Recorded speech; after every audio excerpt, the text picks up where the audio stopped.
وعلیکم السلام ورحمۃ اللہ وبرکاتہ۔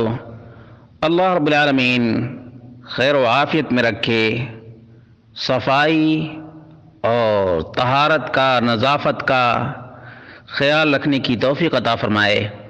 سوال یہ تھا کہ گٹکا کھا کر مسجد میں داخل ہونے کا کیا حکم ہے؟ اس کا جواب یہ ہے کہ جو بھی چیز بدبودار ہو اور لوگوں کو بدبو سے اذیت اور تکلیف ہوتی ہو، اس کو کھا کر مسجد میں داخل ہونا درست اور جائز نہیں ہے۔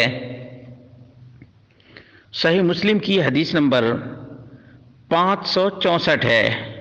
جابر بن عبداللہ رضی اللہ عنہما راوی ہیں، نبی مکرم صلی اللہ علیہ وسلم نے فرمایا: من اکل البصل والثوم والقراص فلا يقربن مسجدنا فإن الملائكة تتأذى مما يتأذى منه بنو آدم۔ جس نے بھی کچی پیاز، کچا لہسن اور قراص کھا لیا، وہ ہماری مسجد کے قریب تک نہ آئے، کیونکہ فرشتے ان چیزوں سے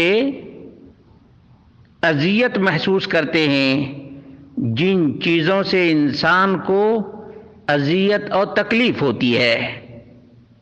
معلوم ہوا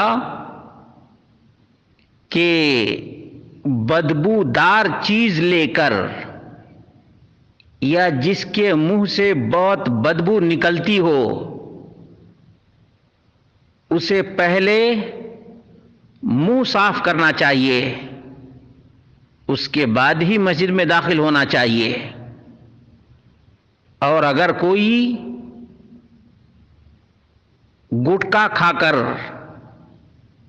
گٹکے کی سڑاد اور بدبو لے کر مسجد میں داخل ہو تو اسے خود ہی نکل جانا چاہیے، ورنہ مسئولین اور ذمہ دار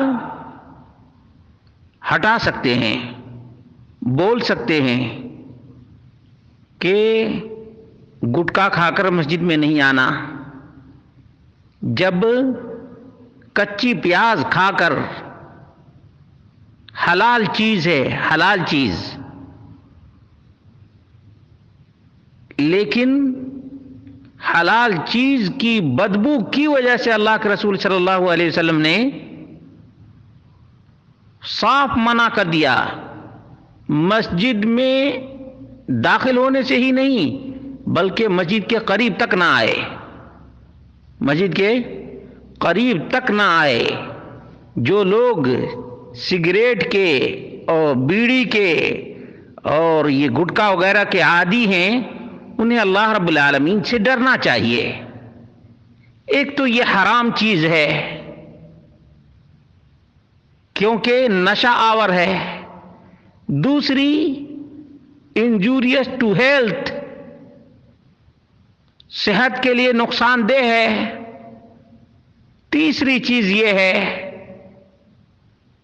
کہ یہ اسراف اور فضول خرچی ہے،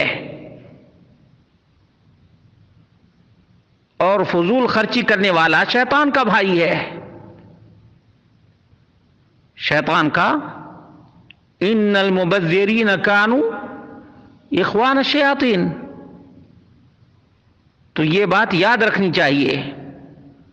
ویسے بھی ایک مسلمان آدمی جو نماز پڑھنے کے لیے آتا ہے، رب کی رضا اور فرض کی ادائیگی کے لیے آتا ہے، اسے تو خوشبودار ہو کر، اور اگر خوشبودار ہو کر نہیں آ سکتا ہے تو کم سے کم بدبودار بن کر تو نہ آئے۔